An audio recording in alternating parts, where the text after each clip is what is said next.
শকুন্তলা নিদ্রাহীন বিষাদ বেদনায় অপেক্ষা করছেন সেই প্রহরে। কখন আসবে রাজা দুষ্যন্ত?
হে আশ্রম কন্যা, ক্ষুধার্ত ক্লান্ত ভিক্ষুককে জল দাও।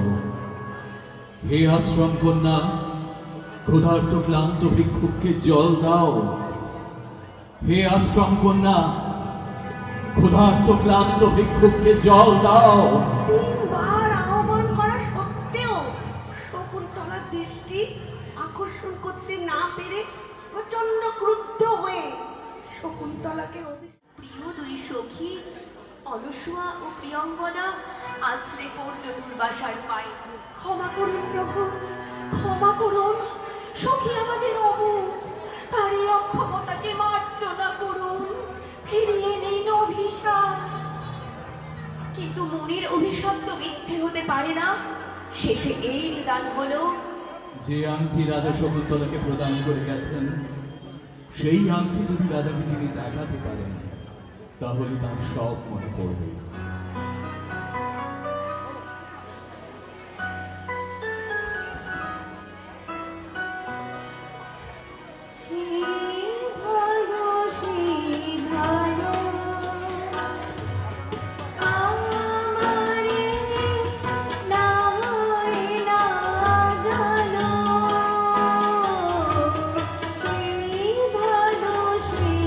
ভালো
সংবাদ পাওয়া মাত্রই স্থির করলেন এখনই কন্যাকে তার পতিগৃহে পাঠাতে হবে।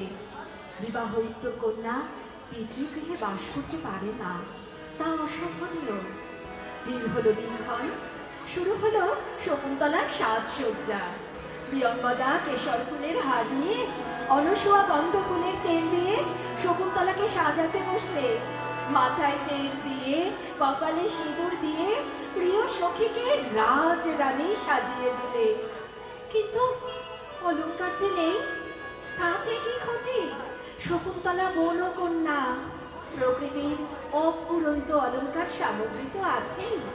তাই খোপায় মল্লিকার ফুল আর মোহর আংটি দিয়ে সেজে উঠল শকুন্তলা।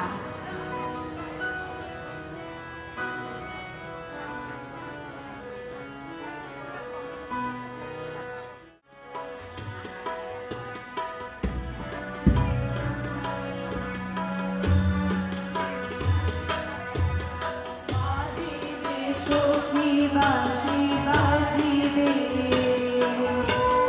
হৃদয় রাজুনিতে রাজিবে। বাজিবে সখী বাঁশি বাজিবে, হৃদয় রাজুনিতে রাজিবে। বাজিবে সখী বাঁশি বাজিবে। অচল রাশি রাশি কোথায় যাবে হাসি, অচল রাশি রাশি কোথায় যাবে হাসি। তোরে লাজ হাসি সাজিবে, বাজিবে সখী বাঁশি বাজিবে।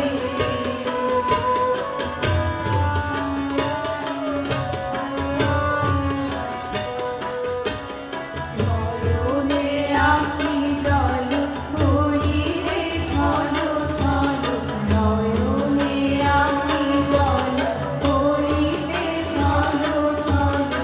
সুখ বেদনা মনে রাজিবে, মরমে মুরুচিয়া মিলাতে যাবে দিয়া। মরমে মুরুচিয়া মিলাতে যাবে দিয়া।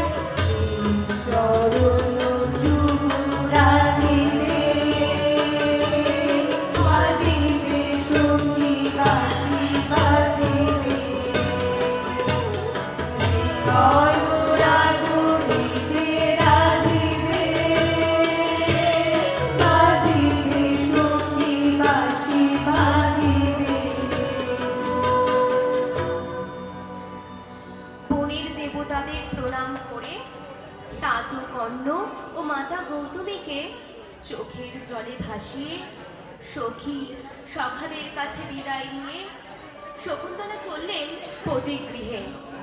কর্ণমুনির তপবনে যেন আধার নেমে এলো। সবাই একসঙ্গে বিদায় দিয়ে বললে, পতিগৃহে শুভ হোক, মঙ্গল হোক, সুখী হোক শকুন্তলা। ঋষির অভিশাপ মিথ্যে হলো না। সতী তীর্থের পুষ্করিণীতে স্নান করতে গিয়ে শকুন্তলা হারিয়ে ফেলল মোহর আংটি। এক মোহর মৎস্যের পেটে সেই মোহর আংটি পেলেন। দুষ্কন্ত বিরোহিণী শকুন্তলা আংটির কথা মনে করতে পারলেন না। রাজার কাছে উপস্থিত হয়ে জানালেন তার বিবাহ পত্র, কিন্তু রাজা দুষ্কন্ত ভুলে গিয়েছেন। শকুন্তলাকে জিজ্ঞাসা করলেন, কন্যা, তুমি এখানে কেন এসেছো? কি চাও? মহারাজ, আমি শকুন্তলা। কর্ণমুনির তপবনে গান্ধর্ব মতে আমায় বিবাহ করেছিলেন, আমাকে গ্রহণ করুন। শকুন্তলার কথায় রাজা আশ্চর্য হলেন পরে তিরস্কার করলেন। দুঃখিনী শকুন্তলা স্বীকৃতি না পেয়ে ফিরে এলেন পিতৃগৃহে।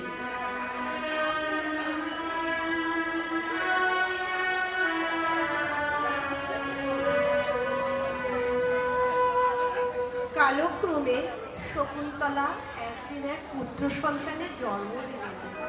কর্ণের আশ্রমে আশ্রম বালকের মতো বড় হতে লাগলো। নাম রাখলেন ভরত।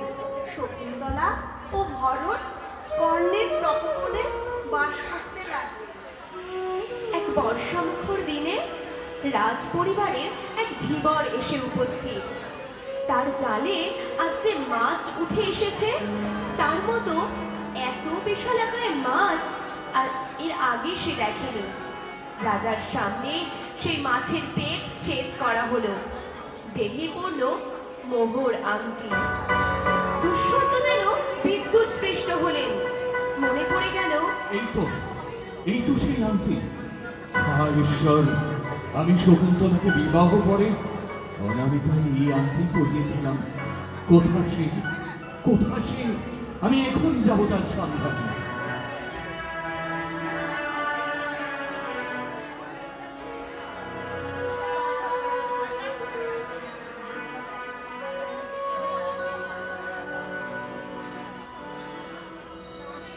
হার মালা হার পরাবো তোমার গলে, হার মালা হার পরাবো তোমার গলে, দূরে রব কত আপন বলের ছলে, আর মালা হার পরাবো তোমার গলে।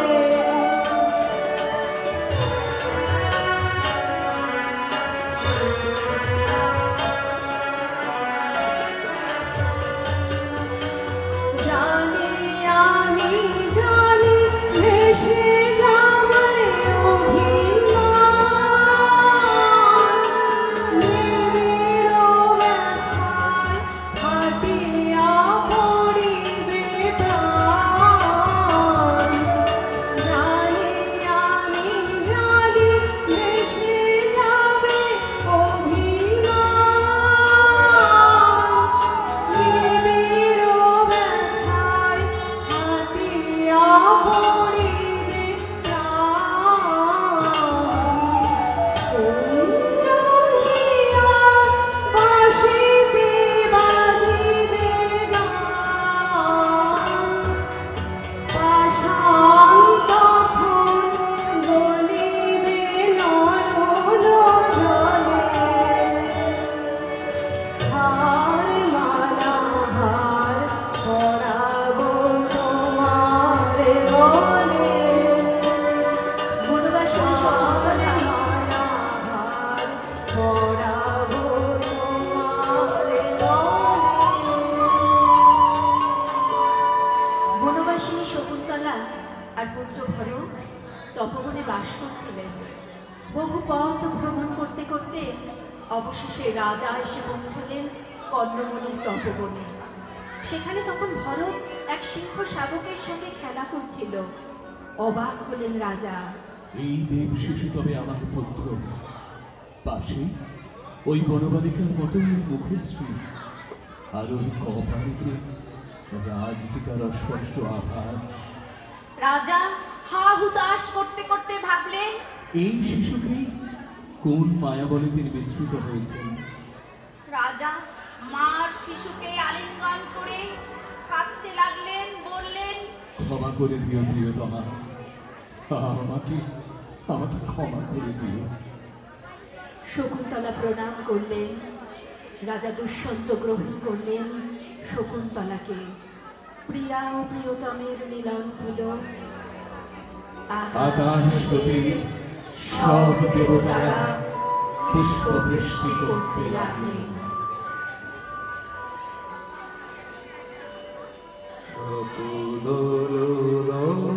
খুলে গেল ধরে ধরে, লোকরমেরা মধু চিরদিন তরে, দল দল খুলে যাবে ধরে ধরে,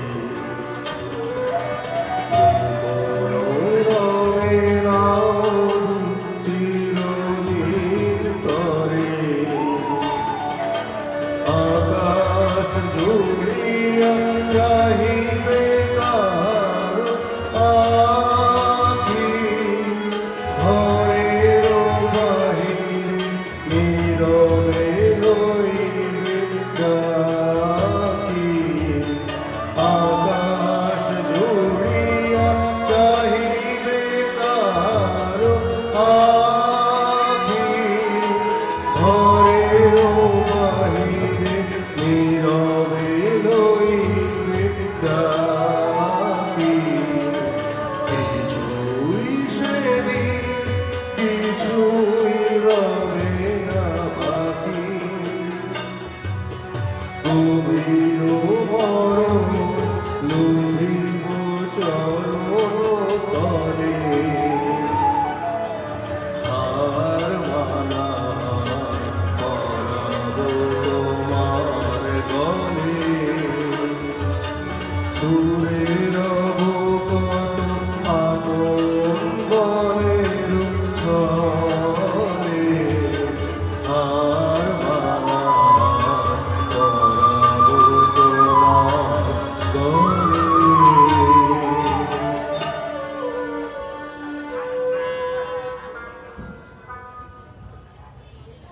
একটু নামেতে আসি পরিচয় পর্বে।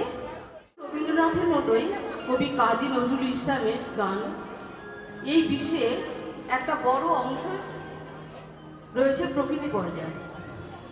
এই প্রকৃতির বিষয় সঙ্গীতের একটা বড় অংশ হলো বর্ষা এবং বসন্ত। বর্ষা যেমন অনুরাগ, বেদনাবিহীন মিলনাকাঙ্ক্ষা, বসন্ত তেমনি রং, আনন্দ, উচ্ছ্বাস।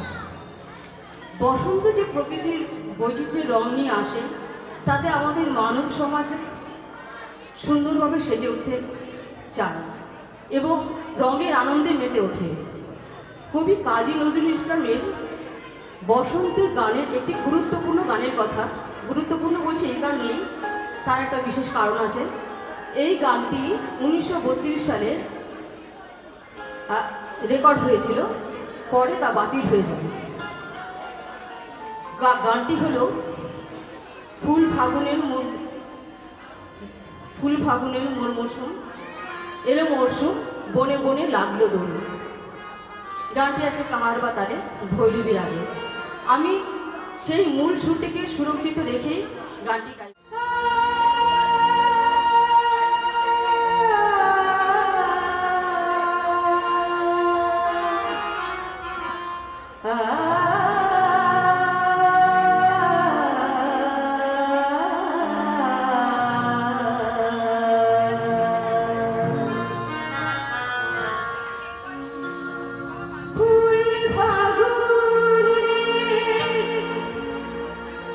এলো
শিল্পী চন্দনা, তাই তার প্রতি সম্মাননা জ্ঞাপনে আমরা আবিরের হাত দিয়ে তুলে দিচ্ছি সঞ্জীব ঘোষের কাছে আমাদের ভালোবাসা এবং প্রাণের স্পন্দন। চলে যাবো সঞ্জীব ঘোষের। হ্যালো, থ্যাংক ইউ সবাইকে এতক্ষণ ধৈর্য ধরে বসে থাকার জন্য, এবং সর্বোপরি থ্যাংক ইউ তো মাকে বলা যায় না। যতটুকু শ্রদ্ধা জ্ঞাপন এবং সবাইকে প্রণাম জানিয়ে সঞ্জীবটাকে দুটো কথা বলার জন্য রিকোয়েস্ট করব। এবং তার আগে সবথেকে বড় কথা হচ্ছে, আমার কাছে মায়ের মতনই এই ফ্রেমটা খুব মূল্যবান এবং খুব প্রিসিয়াস। কারণ আমি যখন ছবি তোলা আরম্ভ করি 2018 সালে, সেখান থেকে দাঁড়িয়ে আমি সঞ্জীবদের ছবি ফলো করি। এবং সঞ্জিত আমার থেকে বয়সে অনেক বড়, কিন্তু সঞ্জিতার সাথে বেশ কয়েকটা কাজে নিজেকে যুক্ত রাখতে পেরে এবং রেগুলার বেসিসে কথা বলতে পেরে আমার খুব ভালো লেগেছে, এবং আমি সঞ্জিতার কাছে অশেষ অশেষ অশেষ কৃতজ্ঞ এই কারণে। সঞ্জিতা, বলা এতটা আলোর সামনে জেনারেলি আমি দাঁড়াই না, আমরা আলোর পিছনে থাকি। আর এই বাচ্চাগুলো এখন করছে, এবং খুব ভালো লাগছে দেখে। যাকে ওরা করুক, আমরা দেখি, এটা আমার কাছে অনেক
রাজার দুই রানী ছিল, এক রানী ছিল মানুষ, অন্য রানী ছিল রাক্ষসী।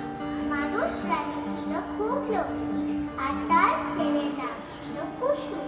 কুসুমের প্রাণ ছিল ফুলের মতোই নরম, কিন্তু রাক্ষসী রানীর ছেলের নাম ছিল অজিত, তার প্রাণ ছিল লোহার মতোই কঠিন। অজিত কুসুম দুই ভাই, দুই মায়ের পেটে হলেও তাদের মধ্যে খুব ভাব ছিল। রাজার রাজত্বে রাজার ভবিষ্যতে আমরা সবাই রাজা, সবাই রাজা আমাদের রাজার রাজত্বে নইলে মোদের রাজার সাথে ভবিষ্যতে আমরা সবাই রাজা। যা খুশি তাই করি, তবু তাই খুশিতে চড়ি, আমরা যা খুশি তাই করি, তবু তাই খুশিতে চড়ি। আমরা নই মাথা নই কাশির রাজা, কাশির রাজত্বে নইলে মোদের রাজার সাথে ভবিষ্যতে আমরা সবাই রাজা। সতীর পুতের সাথে এত খাপ দেখে রাক্ষসী রানীর প্রাণ তো আর সরে না, হিংসে তার বুক ফেটে যায়, তার জিভ লক লক করে, ঘামে, কখন সতীর পুতের ঘাড় মটকিয়ে খাবে। আর মরলো না, এ কি দেখি, মানুষ পুতের সাথে গলাগলি দেখে মরে যায়, মরে যায়।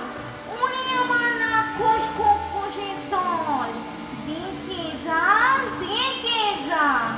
ওদের বংশের মুখে চুনকালি দিয়ে আমার পুত অজিত কিনা মানুষ পুতের সাথে ভাব করে। না না না, এ তো ভালো কথা নয়, মরে যায়, মরে যায়। সুমের সাথে তো ভাব দেখে বানরাই কানে আনন্দ তো আর ধরে না, সে দুই ভাইকে কোলে বসিয়ে নাড়ু রুয়া ক্ষীর এমনি খাওয়ায় আর বলে, আমার তোরা দু ভাই, আমার দু চোখের মনি, রাজামশাইয়ের সিংহাসনের দুপাশে যে হিরে মানিক জলে, তাদের মধ্যেও এত গলাগলি ভাব